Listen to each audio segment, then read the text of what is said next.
Hola amigos, bienvenidos a los análisis de librería Pirineos3000.com. Hoy vamos a analizar el libro Cims de Catalunya, de Editorial Alpina.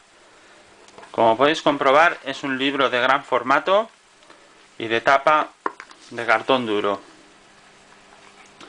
El libro tiene un prólogo escrito por Jordi Pujol, amante también de la montaña.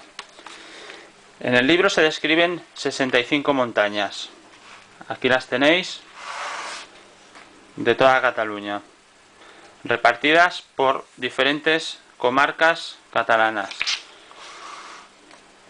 No es un libro de itinerarios, sino es un libro donde se describe la montaña en sí, un poco de historia acerca de ella, la visión, las perspectivas que tenemos una vez en la cima y aspectos culturales. Como veis, las fotos son de buenísima calidad y en un formato muy grande.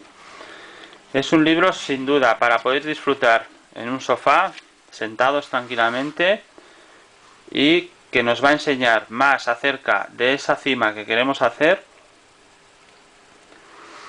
explicándonos no solo el itinerario, sino aspectos diferentes que no podemos encontrar en otras guías.